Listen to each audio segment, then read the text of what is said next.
My name is Dr Oswin Choga. I'm the technical advisor for Kuba's Animal Health. Today I'm going to be talking to you about the basics of beef production, basically looking at the key considerations that a person should take if they're going to get into beef production. So just to give you an overview of the beef industry, the Zimbabwean economy has got about 5.7 million head of cattle. And of these, 90% is sitting within the small-scale sector, with 10% within the commercial space. This presents a key opportunity for most of the farmers that are wanting to get into that space, and with more education, they can also grow their businesses. So it's a very important opportunity to actually make profit within Zimbabwe. But for a farmer to be able to make profit, they need to consider the type of business model that they'll be using, but also have an understanding of what are the key important pillars when it comes to beef production. And those key pillars include nutrition, genetics and breeding, but also animal health. So those are the three basic pillars that a farmer should understand.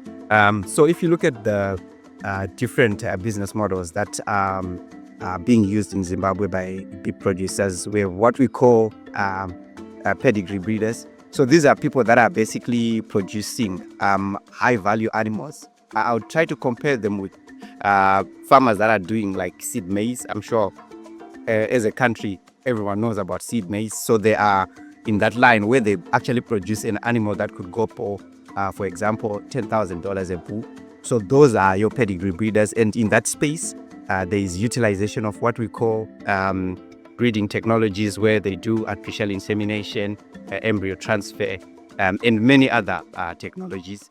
Then these guys are mainly producing animals that are destined to be used for breeding by the commercial beef producers, which is going to be the next area that I'm going to touch on. So the commercial beef producers, they mainly produce cattle for meat. So in this space, there are basically two different models or levels that they can look at. We have what we call cow-calf operations. And in these cow-calf operations, a farmer is basically targeting to make sure that in their herd of cows and bulls, their cows are able to produce a calf every year. That makes the entity actually profitable. And when we're looking at a cow-calf enterprise, they are either just producing a calf up to the point of weaning, or what we call a long weaner stage. So that's a cow-calf enterprise. They don't want to go into a space where they're now producing directly for meat. Then the second tier, or second category when it comes to commercial beef production, is feedlotting. So feedlotting is an area that I know in Zimbabwe we basically lagging behind in comparison to other markets like South Africa. In South Africa, 30% of their beef is actually coming from feedlots. Yet in Zimbabwe, we are way below the 5% mark. So there is an opportunity in that space. So just to give you more information in terms of the feedlotting space, it's a space where farmers are confining their animals, are highly intensive. They'll be in small pens and will be fed for a period of 90 to 120 days. So in terms of beef production, it's very important that farmers are aware of the critical success factors when they're getting into that business. And these critical success factors, they include genetics and breeding, which is what I would say is basic. That's the framework. Because if a farmer has got the right genetics, they're able to get to their targets if they do the other things. But if they don't have the right genetics, it means that no matter what they do, they won't be able to get to specific targets. Then the second pillar is nutrition. So in terms of nutrition, it's making sure that the animals are being fed a balanced diet. So when we look at beef, I'm sure most of the farmers will actually be laughing because it's mainly grazing. But our grazing is actually seasonal.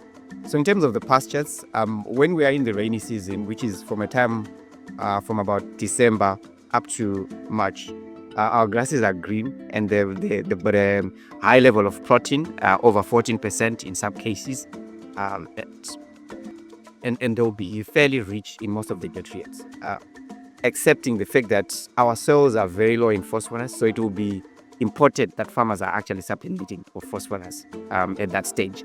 But as we get into winter, the grasses they become drier, so that means that they are no longer green, and the protein content it can go as low as 6%, and that would mean that will not be enough for our animals to produce. And at that point, farmers should consider protein supplementation, or what we call nitrogen supplementation during that time.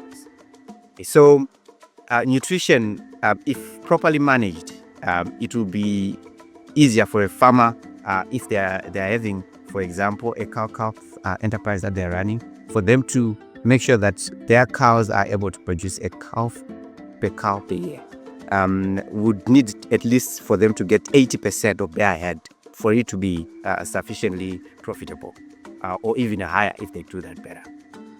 So another important pillar is animal health. And in terms of animal health, a healthy animal is able to graze and then produce a calf every year. But if it's not healthy, it means that it may not be able to utilize grazing to become productive.